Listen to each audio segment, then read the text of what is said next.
Vous vous souvenez du manspreading? Eh bien, il aurait son équivalent dans la rue. Non, c'est pas ça. Plusieurs femmes ont tenté une expérience et le résultat est assez surprenant. D'après elles, quand un homme croise une femme, il aurait plutôt tendance à aller tout droit, quitte à lui rentrer dedans, alors que la femme, elle, aurait plus le réflexe de s'écarter pour l'éviter. C'est ce qu'explique Chris Blash. Bonjour.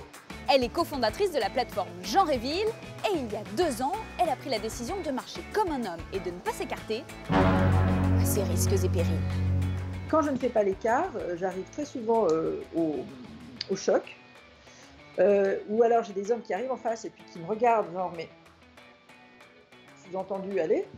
Ou alors quand je suis au choc, qui se retournent en disant mais ça va pas, parce que c'est moi qui leur serais rentré dedans, alors que ce sont eux qui sensiblement me sont rentrés dedans. J'ai juste marché normalement et ils ne se sont pas écartés alors qu'ils avaient tout à fait conscience que j'étais là. L'auteure britannique Rachel Hewitt raconte la même chose dans cet article.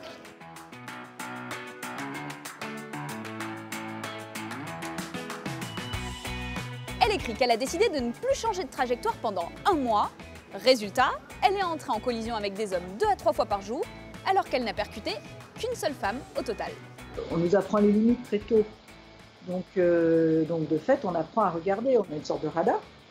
Donc ce radar va faire qu'on se protège, on ne va pas aller à la collision. Alors, ce sont des expériences personnelles. Il n'existe pas aujourd'hui d'études sur le sujet et donc ce phénomène reste difficile à quantifier. En revanche, Marco Costa, professeur italien de psychologie appliquée, Ciao.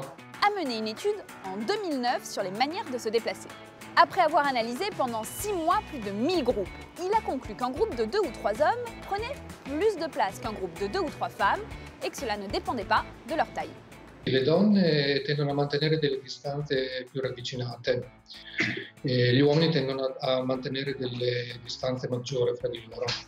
D'après lui, les groupes d'hommes ont également moins de risques d'être séparés par d'autres piétons, surtout s'il s'agit d'hommes bien habillés, en costume par exemple.